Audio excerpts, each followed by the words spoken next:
Welcome to Whispers. So, money, select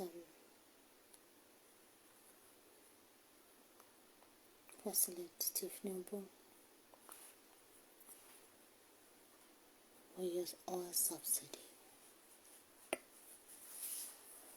Wọ́n sọ pé ǹjẹ́ táwọn fi yọ oil subsidy ni torí àwọn ò fẹ́ máa bọ́ lọ́mọ bọ́mọ, àwọn ò fẹ́ ṣe Father Christmas mọ́, àwọn ò fẹ́ nánà dànù, àwọn ò fẹ́ ṣìṣe àpá, àwọn ò fẹ́ ṣìṣe àkótílétà.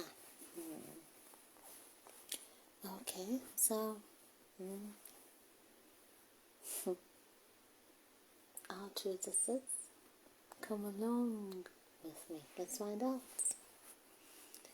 Nigeria no longer Father Christmas to neighboring countries. Press-select Tinubu.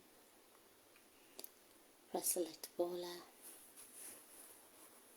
Tinubu has justified the removal of all subsidies, saying that the country cannot continue feeding smugglers and acting as Father Christmas to neighboring countries. It takes one to know one.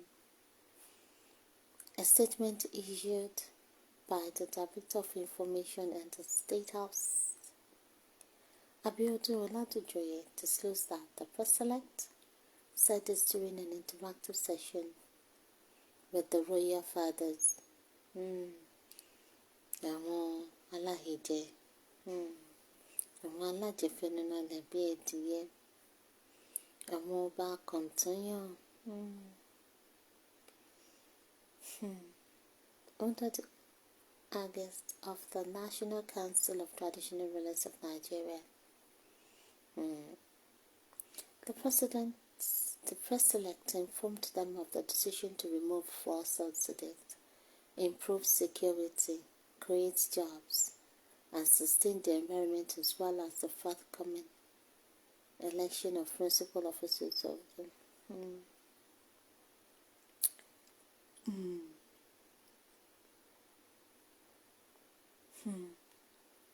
Press-select Tinubu need the removal of fuel subsidy, improve security. Wọ́n ṣe ń pààyàn o. Àwọn Fúlàní ṣe ń ṣòro o. Wọ́n ṣe ń ṣòro every day. Excuse me. Create jobs. If anything, people have lost jobs. And what ti ṣe kátàkárà tí wọ́n fi sustain ara wọn. Everything to come to ground zero. Everything is at a halt.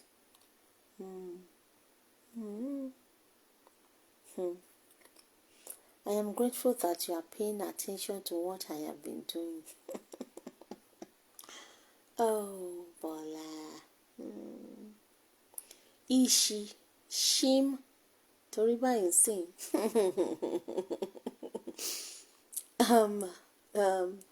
Kini Chicago University.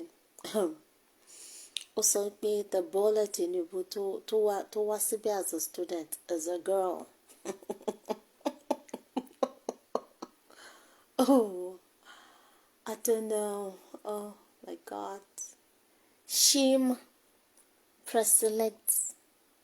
Tinubu, I am grateful that you are paying attention to what I have been doing. You have paid attention to the subsidy removal.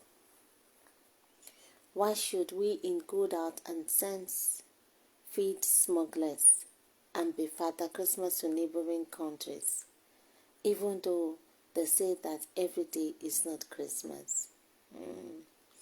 The elephant that was bringing Nigeria to its knees is in the subsidy. Elephant don't bring Nigeria to its knees. Paul, lára wọn ni ìran àwọn oníran òun gbogbo ẹ̀yin tẹ́ ẹ kóra, gbogbo ẹ̀yin politicians, ara elephant tó ń bring Nigeria to its knees ni. Torí ẹ̀yin gan-an ni kòkòrò tí ń jẹ̀gbá tẹ́ ẹ jẹ́ kí ìgbà gbádùn. Ẹ̀yin gan-an ni ìpá tó so mẹ́pọ̀n Nàìjíríà. Ẹ̀yin gan-an àfọ̀mọ́ tí ò ní gbòǹgbò tó jẹ́ pé ibi tó dọ́ṣọ̀ lára agi ibẹ̀ ló máa fọ̀mọ́ tó máa take the sunlight, tó máa suck up all the nutrients. You bunch of vampires. Ẹ̀yin kọ́kọ́ lè bring Nigeria to its knees. Kò sí accountability, kò sí continuity. All you people are after is your stomach infrastructure. Ẹ ti drain àwọn masses, ẹ ti fi ìyà jẹ wọ́n, ṣùgbọ́n mẹ́kúnnù ìjà yín má ṣòro gbé. Ẹ múra sí ọkútọ́ inú ṣékètè kóra yín sí ibi wọ́n ti ní kẹ́ ẹ forí tì. Wọ́n ní ẹ forí tì kẹ́ ẹ faradà, wọ́n náà ní láti máa rúbọ. Ojoojúmọ́ náà ń pààyàn, náà ń fẹ̀yàn sí tutù. Ojoojúmọ́ ni wọ́n ń sọ̀bànújẹ́ sínú àwọn ilé, bàbá oníṣẹ́ ìyá oníṣẹ́, àwọn ọmọ orílẹ̀-èwe lọ. People are dying. Wọ́n dẹ̀ ṣe sọ fún yín pé ànẹ́sẹ́ ẹ̀bọ̀dẹ́ ẹrú ò tí ì tó. Ẹ sì máa rúbọ sí, ẹ máa make sacrifices pé kẹ́ ẹ forí tì, kẹ́ ẹ faradà. Nígbò bá yá ara máa kéegun. Orí tẹ fíǹtì yẹn gan orí máa pa. Ìyò jẹ́ olóògbọ́n. Ẹ̀yin mẹ̀kúnnù, ìyá sì ń rí nǹkan jẹ lára yín. Ìyá rí nǹkan jẹ lára yín, ẹ ṣe jókòó rẹpẹtẹ síbẹ̀. Ẹ máa fún yà lóúnjẹ. Ẹ máa fún yà lóúnjẹ, ẹ̀yin ló ń jẹ ìyà. Enjoy you. Rádaràdà.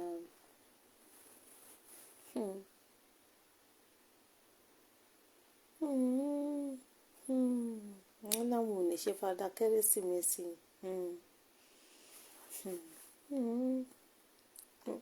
Nǹkan tí ò yé yín ọ̀run yìí ni pé ìtàkùn tó ní kéré má gòkè ní tó ń tẹ́lẹ̀ ló jọ ń lọ.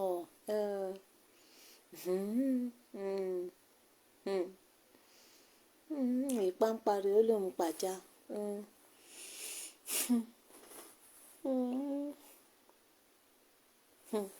A country that cannot pay salaries and we say we have the potential to encourage ourselves. I think we did the right thing and said salaries will gbé ẹnu ẹ sọ́hùn, gbé gbogbo ẹnu ẹ sọ́hùn. Salaries òṣìwọlé ẹ lè sọ.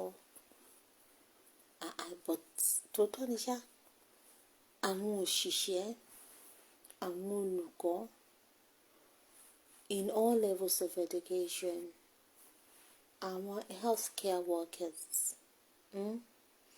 àwọn small scale industries, even àwọn big scale industries, weigh them. Kàkà kọ́ ṣe industries ṣọ́ọ̀ṣì náà kọ́ lọ, mi ilẹ̀ bí ẹni. Kàkà kọ́ ṣe industry estate ló ń kọ́ lọ bí ilẹ̀ bí ẹni. Kàkà kọ́ ṣàgbẹ̀, iṣẹ́ àgbẹ̀ ní iṣẹ́ ilẹ̀ wa. Wọ́n ṣàgbẹ̀, wọ́n dúró dàwọn Haúsá kọ́ máa káta wá, kọ́ máa kó gbọ́ wá, kọ́ máa ká wa. Èyí tó bá tún gbé àwọn foot soldiers, Fúlàní herdsmen, wọ́n á tó mú wọn, wọ́n á tó pa wọ́n. Wọ́n á fi àwọn ẹranko wọn á fi jẹ. Nǹkan tí cannot pay salaries, but jẹ́ra yín lówó. Past governors, serving governors, past ministers, serving ministers, past senate, whatever, all you politicians, ẹ̀yin ọ̀rúnlú jẹ́ra yín lówó oṣù, owó yín lọ déédéé, ṣùgbọ́n mẹ̀kúnnù ló dárùn, mẹ̀kúnnù orí yín ló bá yín wọ́kọ̀ adití tó fún yín lánàá òde, ó tẹ́ yín lọ́rùn ni. Potential, we have the potential yìí náà ni láti ìgbà tí mo ti gbé ojú ó ní potential at 60 something years of age, orí potential náà ṣe wà. It's a shame. Previous speakers at the meeting expressed support for the subsidy removal, and the president appealing to the traditional leaders to persuade Nigerians to have faith and that the pump prices for fuel will eventually come down. Wọ́n ní kẹ́ ẹ jẹ́ gbàgbọ́, wọ́n ní kẹ́ mẹ̀kúnnù, wọ́n ní kẹ́yìn máa nígbàgbọ́, ṣùgbọ́n àwọn oúnjẹ làwọn ń jẹ o, nǹkan tó wọ́n náà ń jẹ, nǹkan tó wọ́n náà ń mu, aṣọ tó wọ́n náà ń wọ̀. Wọ́n ní kẹ́yìn kẹ́ ẹ jẹ́ gbàgbọ́, kẹ́ ẹ mú gbàgbọ́, kẹ́ ẹ sùn gbàgbọ́, kẹ́ ẹ yà gbàgbọ́, kẹ́ ẹ nígbàgbọ́.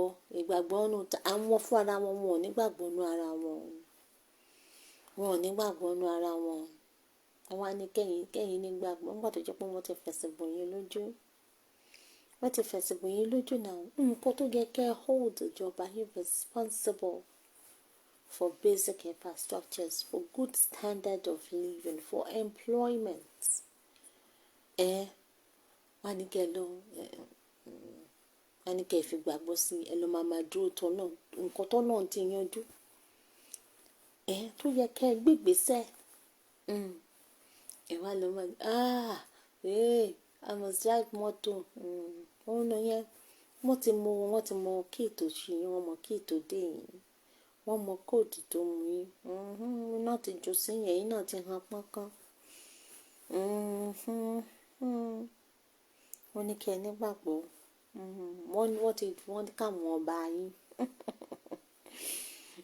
àwọn ọba ṣáínṣáín tó jẹ́ pé tó ṣe lọ sábùjá yẹn, àwọn náà ti gbàgbé mu tiwọn, wọ́n ti gbàgbé mu tiwọn. Wọ́n ní káwọn ọba ṣáínṣáín kí wọ́n wá bá yín sọ̀rọ̀ pé kẹ́yìn máa jẹ gbàgbọ́ o, ìgbàgbọ́ ni kẹ́yìn máa fi ṣara ní dín, ìgbàgbọ́ láyò yín láfóúnjẹ sórí téèbù. Tọmọ yín bá sìkì, tó bá ti dé hospital, tó bá ti ní ó yá o, payment before treatment, ẹ ná gbàgbọ́ fún wọn. Mo ní gbàgbọ́. Tẹ́ bá ti lọ sọ́jà tẹ́ fẹ́ ra ata, tẹ́ fẹ́ rúpo, tẹ́ fẹ́ ra ayọ̀, ẹ fún wọn gbàgbọ́. President ní kẹ́ni wà wọ́n. Tí petrol bá tọ́ ọ́nù mọ́tò yín, ẹ̀rọ gbàgbọ́ sí i. Ṣé gbọ́? Ẹ̀rọ gbàgbọ́ sí i. Wọ́n ń tàn yín, tàn láńtàn. No, tẹ́ bá tàn láńtàn kò lè tètè boomerang. Ẹ̀tọ́ náà kún òfin. Ẹ wá fi petrol rárá. Ẹ múra sí i.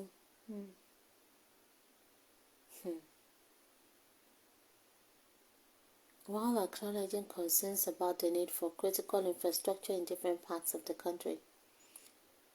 Critical infrastructure.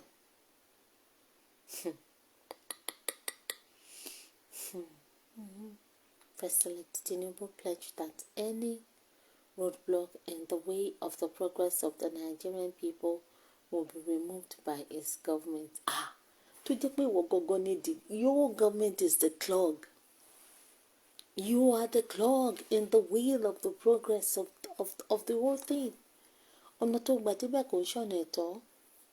So, amúkọ ẹ̀rọ ẹ̀wọ̀ òkè lọ́wọ́ owó sálẹ̀. You are a person of questionable character, surrounded by shady sets of people. Gbogbo yín tẹ́ kóra yín dọ̀, your so-called illegitimate government. You are all people of timber and caliber of questionable character. So, I'm not expecting anything from you. Now, kí ló fẹ́ ṣe? The so-called whatever it is tí Nigeria wà ń sìn pátì ta ló gbé débẹ̀. Kí ló tún sọ? The lamentations about the capital projects. Where is the money going to come from if we don't protect our resources and our boundaries? What boundaries?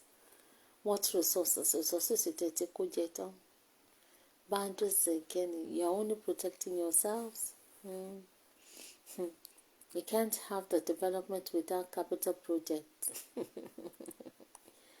He added, President Tinubu declared that he's ready to work with any elected representative from the National Assembly, stressing that the Nigerian project is of paramount importance to him. Nigeria must survive. Àbí Tinubu must survive. Máa tán rẹ̀. Nigeria must develop. Nigeria must make progress. Níbo? Being the enemies of progress. This word. Nigeria must survive. Africa must survive. My people can survive. I have been hearing it láti ayé alálùmọ́lẹ̀ ni mo ti ń gbọ́. Kàkà kí Nigeria survive, ó ń pa yín ni o. Ó ń pa yín ni o. Ẹ̀mí kan ló kù lẹ́nu ẹ̀ báyìí sẹ́yìn. Ẹ̀mí kan ló kù lẹ́nu lórí irọ́ ṣúkẹ́ ẹ máa túnra yín. Ẹ fẹ́ ṣe fada Christmas. Oníkálukú ló níbi tí táyọ̀ ẹ̀ wá. Ayọ̀ Buhari kíní ni tiẹ̀ wà. Niger Republic. Ibẹ̀ ló ń ṣe fada Christmas ìtìtì ẹ̀ Guinea ni. Àwọn ará Guinea ni. Àwọn ará Guinea ni àwọn tó wọ́n láwọn ò ní ṣe fada Christmas. Before nǹkan àwọn akótẹ́lẹ́tà. Akótẹ́lẹ́tà ni fada Christmas náà.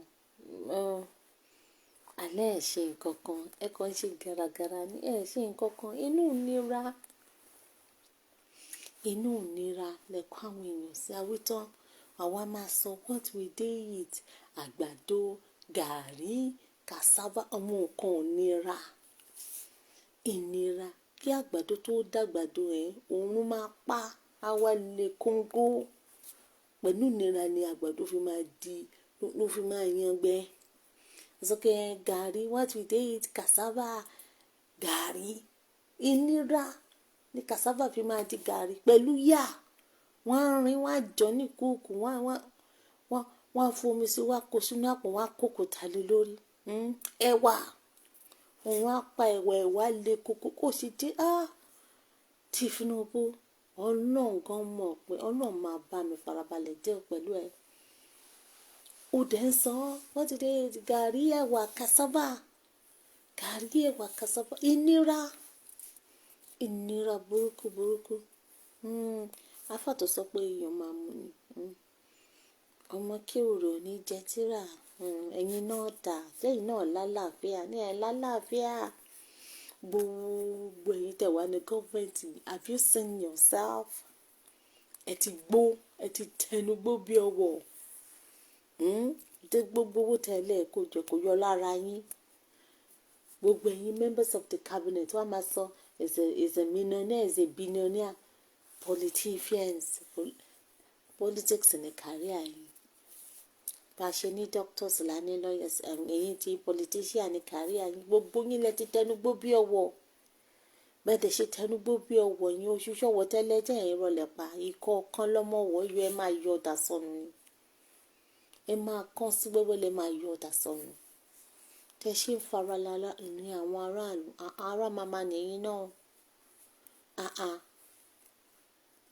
Ẹni tó inú máa jẹ́ yìí náà náà.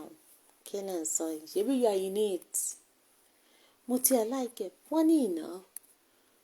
Nobody ló máa leave this earth. Kò sẹ́ni máa lọ alive. So which other way? Òkúlẹ̀lẹ́jà àtà ni. And all of you.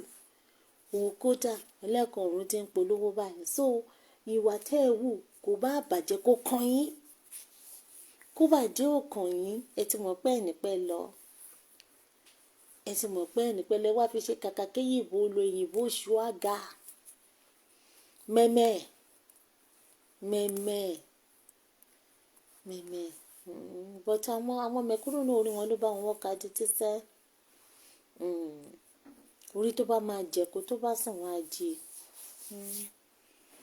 àṣebàjẹ́ tí wá the outcome of all subsidy kò ń ṣọ́ subsidy nìkan o kò kí ṣọ́ subsidy nìkan láti oṣù yìí lọ báyìí sìn 40% electricity tariff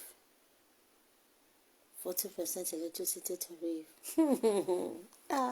mẹ̀kúnnù ẹ̀ máa kó tí yín o wọ́n tún wò sùn wọ́n ní the Nigerian Central Bank mandates deposit banks to obtain customers' social media handles for identification because of kíni torí fún kíni gbogbo ọmọ tí yín báyìí ló máa ń wá bàbá social media handles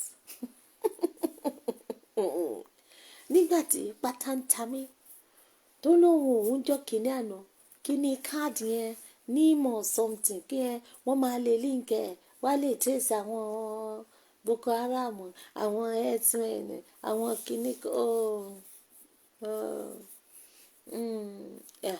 mẹ̀kúnnù ẹ pẹ̀lẹ́ tí yín o ẹ wà alright ẹ dẹ̀ tún wà okay wọ́n ti ní poultry nìyí adìyẹ poultry nìyí wọ́n á máa kó yín wọ́n máa fi yín rúbọ ni kò sí jàǹbẹ́ nítorí ẹ ní láti make sacrifice amid controversial policies wọ́n ní ẹ mọ̀ sí sacrifice ìyá tẹ́ ẹ jẹ́ ò tí ì tó ẹ jẹ́ yẹ̀yẹ̀yẹ̀yẹ̀yẹ̀ kò gúyà wọ́n bẹ̀yìn ìyẹn tó ṣe sacrifice wọ́n ní sacrifice yìí ó máa bring about peace and stability yóò bring about peace and stability ẹ múra sí ṣége ń bọ̀ ṣége ń bọ̀ ó ní sí wọ́n gbé student loan wa wọ́n gbọ́ kúkú òjò tí ì rọ wọ́n ti mú omi inú àmù wọ́n ti yí dà sọnù ní ṣe student loan wọ́n fún yín ní wọ́n dáńgọ̀ carrot níwájú yín báyẹn ní yín tẹ́ wọ́n tà ó ní sí the outcome of the student loan a lot of students are gonna drop out because institutions want to increase the fees wọn normal fees tó wà gan-an èló ni average salary people they are finding it hard to survive nísìnyí ẹ lọ gbé sàkámàjẹ 500,000 500,000 sàkámàjẹ àwọn schools ní àwọn mẹ̀kúnnù wọn ò tí ì rí 500,000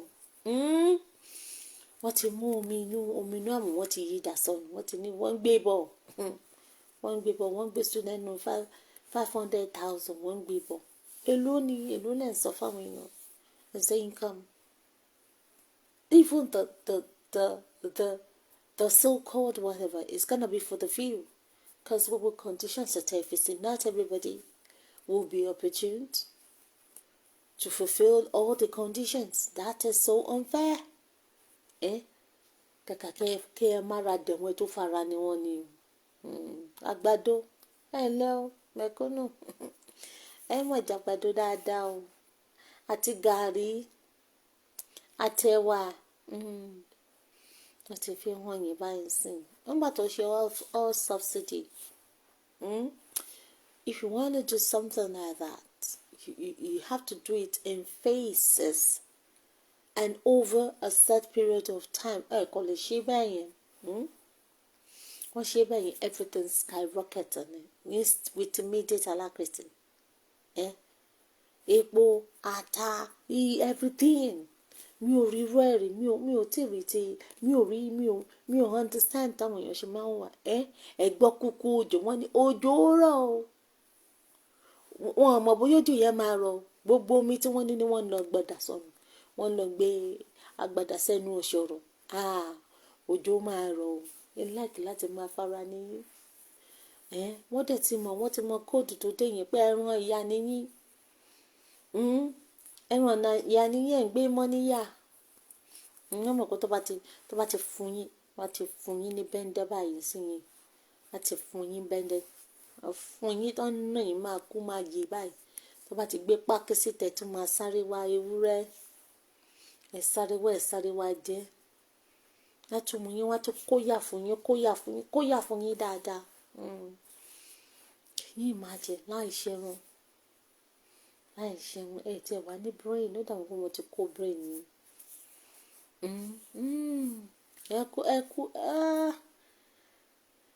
Ẹ kú gbádùn. Ẹ kú gbádùn. Wọ́n ní kẹ́ ẹ nígbàgbọ́ o. Kẹ́ ẹ nírètí. Kẹ́ ẹ kún fàdúrà. But táwọn bá fẹ́ ṣe tiwọn náà ni o. Wọ́n máa gbàdúrà sílẹ̀ ni o. Wọ́n á gbé rètí sílẹ̀ ni o. Wọ́n ò fi ìrètí sí o, wọ́n ò fi gbàgbọ́ sí o.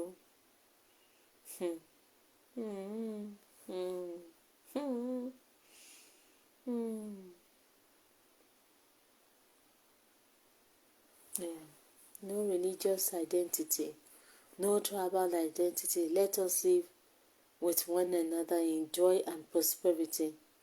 Nigeria will see peace and stability, and God will grant peace to those of us at the war front. Of course, ẹ̀yin lè mọ ọwọ́ tẹ́ ń jà. Nǹkan tó rí sọ nìyẹn o. Wọ́n dẹ̀ sọ pé kẹ́ ẹ máa make it so. Okay. No religious identity, no tribal identity. So you shouldn't preserve yourself. I mean, that is part of your human rights. Láti ṣẹ̀sìn tó wù ẹ́. You were first a human being. Odò tó bá ti gbàgbé orí só máa sọnù náà ni. Ó máa sọnù náà ni. We are never one. We are never the same.